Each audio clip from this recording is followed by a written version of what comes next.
الحمد لله نحمده ونستعينه ونستغفره ونعوذ بالله من شرور أنفسنا ومن سيئات أعمالنا من يهد الله فلا مضل له ومن يضلل فلا هادي له أشهد أن لا إله إلا الله وحده لا شريك له وأشهد أن محمدا عبده ورسوله ولا نبي بعده اللهم صل على سيدنا محمد وعلى آل سيدنا محمد كما صليت على سيدنا إبراهيم وعلى آل سيدنا إبراهيم وبارك على سيدنا محمد وعلى آل سيدنا محمد كما باركت على سيدنا إبراهيم وعلى آل سيدنا إبراهيم بالعالمين إنك حميد مجيد يا أيها الناس اتقوا ربكم الذي خلقكم من نفس واحدة وخلق منها زوجها وبث منهما رجالا كثيرا ونساء واتقوا الله الذي تساءلون به والأرحام إن الله كان عليكم رقيبا يا أيها الذين آمنوا اتقوا الله حق تقاته ولا تموتن إلا وأنتم مسلمون. Alhamdulillah, segenap puji dan syukur kita limpahkan ke hadirat Allah yang Maha Ghafur, Zat Allah yang Maha Mengatur, Zat Allah yang Maha Mengetahui sekecil apapun masalah yang kita miliki, dan Zat Allah pula yang Maha tahu jalan keluar terbaik dari setiap masalah yang kita hadapi. Dialah Allah yang melapangkan hati yang sempit, dialah Allah yang memudahkan urusan yang rumit, dan dialah pula Allah yang pasti memberikan jalan kesembuhan dari setiap ujian sakit. Dengan hidayahnya Allah mudahkan kita ibadah, termasuk menunaikan ibadah sholat Jum'ah. Dengan kasih sayangnya pasti Allah akan mencukupkan rizki kita beserta rizki anak cucu keturunan kita. Dan dengan inayahnya Allah pasti memberikan jalan keluar dari setiap masalah yang kita hadapi. Allah mudahkan kita melewati masa-masa yang berat. Allah berikan jalan dari masalah yang kita lewati, dan pasti senantiasa Allah berserta orang-orang yang berserah diri kepadanya. Salawat iring salam tak henti-hentinya kita sampaikan kepada suri tauladan, seorang nabi satu-satunya yang diberikan otoritas pemberi syafaat kepada umatnya, seorang nabi yang amat sangat berat ujian dalam menempuh hidupnya, seorang nabi yang tidak pernah berhenti dicaci, dimaki, dihina, bahkan direndahkan sampai dilempari dengan kotoran onta. Dialah kekasih kita, habibana wa nabiyana Muhammad sallallahu alaihi wasallam. Hadirin sidang Jum'ah rahimakumullah, khatib berwasiat khusus untuk pribadi dan umum untuk jamaah sekalian, bertakwalah kepada Allah Subhanahu wa taala, yaitu imtisalul awamirillah wa jatinabun nawahi.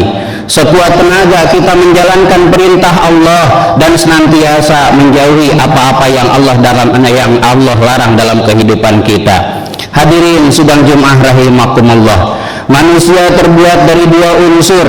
Unsur yang pertama adalah ruhani, yang kedua adalah jasmani. Ruhani adalah unsur di mana kita tidak bisa melihatnya, tidak bisa mendengarnya, dan tidak bisa meragap ini, tidak bisa mengidentifikasi dengan fisik kita. Agar tetapi unsur-unsur ini akan kita rasakan dalam hidup kita, seperti hati, akal, pikiran, perasaan, bahkan nafas yang kita miliki. Seluruhnya tidak nampak, tidak kelihatan, tapi bisa kita rasakan. Lalu unsur yang kedua adalah unsur jasmani, di mana jasmani ini senantiasa kita sangat fokus memenuhi kebutuhannya.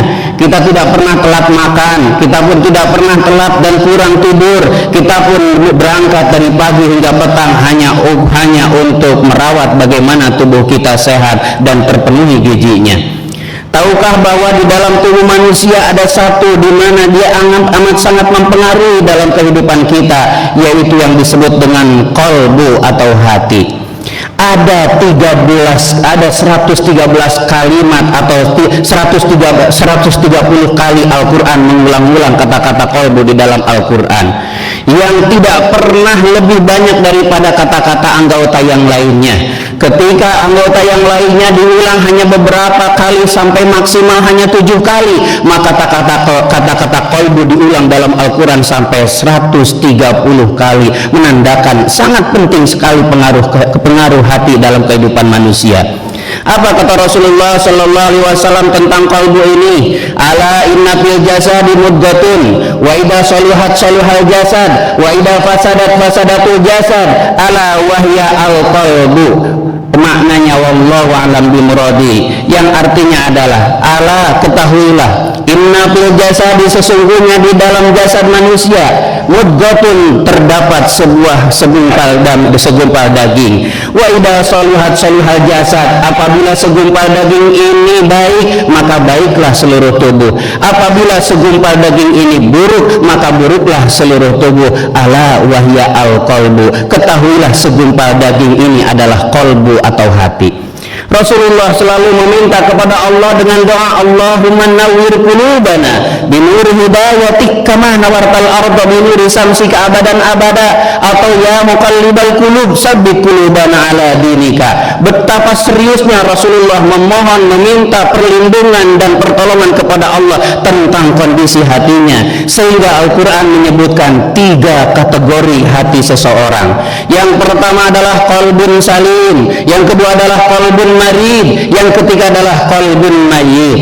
Seperti apa qalbun salim itu? Yauma la yanfa'u malun wala banun illa man atallahu biqalbin salim. Hari di mana tidak berguna harta, kekayaan, anak, keturunan kecuali orang-orang yang menemui Allah dengan hati yang selamat. Di ayat berikutnya Allah menyebutkan ciri-ciri yang hatinya selamat itu ya dengan kalimat ya ayyuhan nafsul mutmainnah irji'i ila rabbiki radiyatan mardiyah, wahai jiwa-jiwa yang tenang.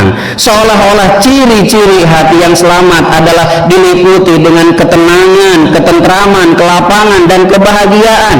Dia tidak harus mencari alasan yang berat-berat untuk bahagia. Bukankah Allah sudah menjanjikan sholat yang khusyuk akan membahagiakan, takwa yang baik akan membahagiakan, hidup yang jujur akan membahagiakan. Sungguh kebahagiaan tidak terletak pada harta dunia yang akan kita tinggalkan ini, tapi kebahagiaan muncul ketika hati kita bulat berserah diri kepada Allah Subhanahu wa taala. Ittaqullaha la'allakum tuflihun. Bertakwalah kepada Allah agar kalian bahagia. Setelah kalimat hayya 'alas shalah, muazin memandang kalimat hayya 'alal falah. Artinya hati yang selamat adalah dilepaskan dari dirinya ketakutan, keresahan, kegelisahan dan hal-hal penyakit yang menimbulkan keraguan di dalam hatinya.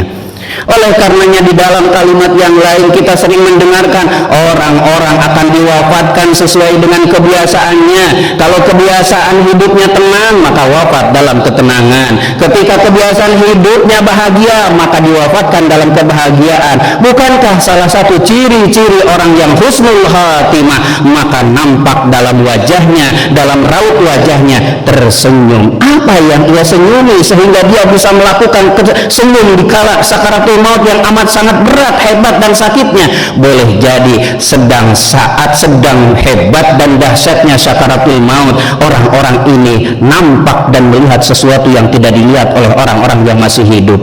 Maka ketika dia melihat sesuatu yang indah, melihat sesuatu yang baik, melihat sesuatu yang membuat bahagia hidupnya, maka wajahnya tersenyum sehingga muncul dalam wajahnya tanda-tanda husnul khatimah. Bukankah ini yang kita mohon kepada Allah? Agar hidup husnul khatimah, agar pekerjaan husnul khatimah, agar rumah tangga husnul khatimah, agar anak-anak kita husnul khatimah. Sehingga mohonlah terus menerus agar hati ini senantiasa diselamatkan dari segala keraguan kepada Allah Subhanahu wa taala.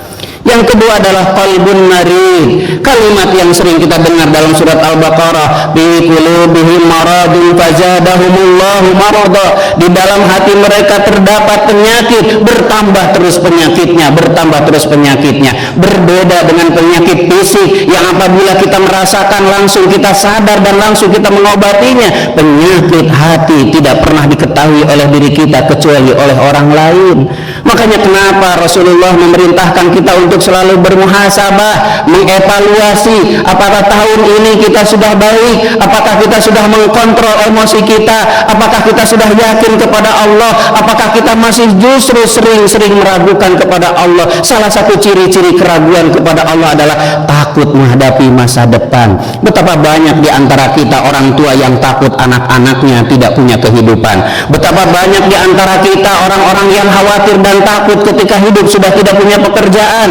Betapa banyak di antara kita yang memiliki rasa takut, padahal ketakutan itu hal sesuatu yang belum terjadi. Ini adalah disebut dengan al-waswasil khannas, sebuah penyakit yang masuk di dalam hati manusia. Di akhir Al-Quran ada dua surat yang disebut dengan mu'awidhataini, dua surat perlindungan. Pertama surat Al-Falaq, memohon perlindungan kepada Allah dari musuh yang kelihatan dan nyata. Yang kedua surat An-Nas, yang berlindung kepada Allah dari musuh yang tidak kelihatan. Alladzi waswisu fi sudurin nas, berupa rasa takut, khawatir, cemas, keluh, kesah, banyak masalah, dan hidup selalu dalam kesempitan. Ini menandakan tanda-tanda kita sedang maridun, yaitu sakit.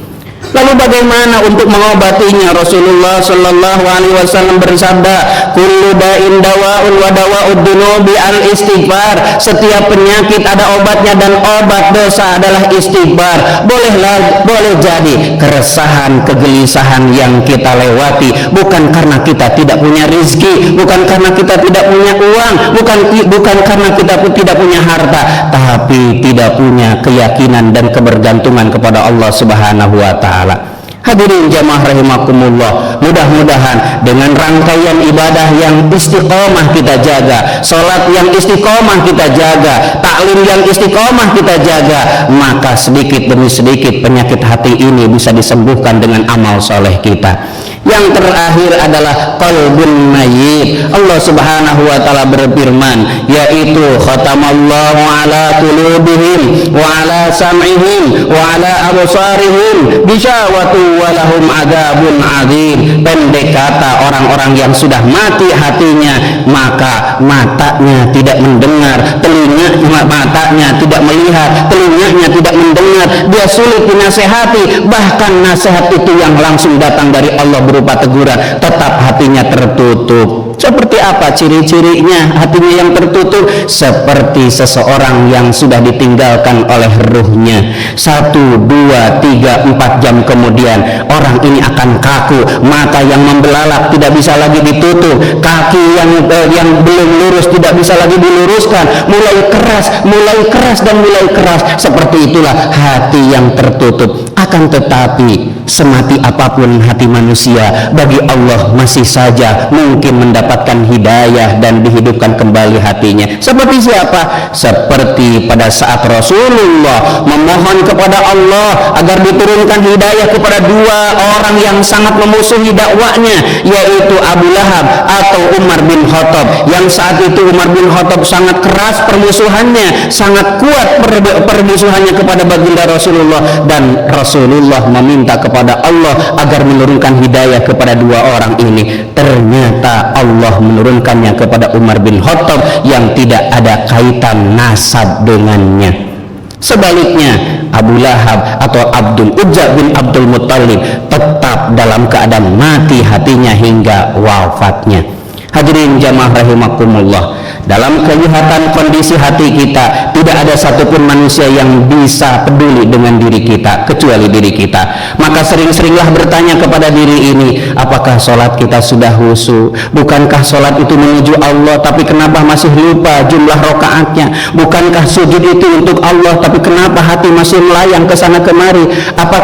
Bukankah sujud ini hanya untuk Allah, tapi kenapa hati ini melayang kemana-mana? Maka mungkin ini adalah cara, ya Allah, tundukkan hati ini, ya muqallibal qulub, sabbit qulubana ala dinik. Hadirin sidang Jumat rahimakumullah, semoga di akhir tahun ini dan menjelang tahun yang akan datang, Allah senantiasa membimbing kita dengan hidayahnya, lalu Allah memanggil kita wafat dalam keadaan husnul khatimah. Aqulu qouli hadza wastaghfiru innahu huwal ghafurur rahim. Allahumma shalli ala sayyidina Muhammad wa ala ali sayyidina Muhammad.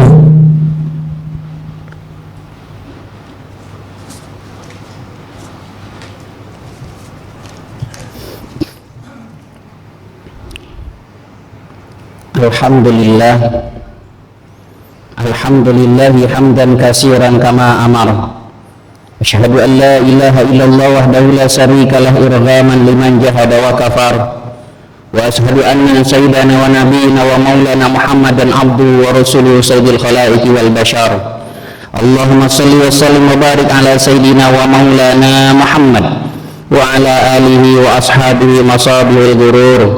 عباد الله اتقوا الله تعالى من سماع الله وفضول الخبر وانتهوا عما نهاكم عنه وجهر واعلموا أن الله تعالى أمركم بأمر بدأته بنفسه وسنا بملائكة المسبحة بقدسه وقال تعالى إن الله وملائكته يصلون على النبي يا أيها الذين آمنوا صلوا عليه وسلموا تسليما. اللهم صل على سيدنا وحبيبنا وشافينا ومولانا محمد وسلم رضي الله تبارك عن كل ساداتنا رسول الله أجمعين آمين يا رب العالمين. اللهم اغفر للمؤمنين والمؤمنات والمسلمين والمسلمات الأحياء منهم والأموات ربنا إنك قريب مجيب دعوات وقاضي الحاجات يا كافي المهمات برحمتك يا أرحم الراحمين. اللهم أعز الإسلام والمسلمين واهدل الكفرة والمبتدعة والمشركين. اللهم انصر إخواننا في فلسطين وفي كل مكان. اللهم انصر إخواننا في غزة وفي كل مكان. اللهم ربنا تقبل منا إنك أنت السميع العليم وتب علينا إنك أنت التواب الرحيم. اللهم إنا نسألك رضاك والجنة ونعوذ بك من سخطك والنار. اللهم إنا نسألك حسن الخاتمة ونعوذ بك من شر العاقبة. اللهم ربنا آتنا في الدنيا حسنة وفي الآخرة حسنة وقنا عذاب النار وأدخلنا الجنة مع الأبرار يا عزيز يا غفار يا رب العالمين. سبحانك ربك رب العزة عما يصفون وسلام على المرسلين والحمد لله رب العالمين. أقيم الصلاة.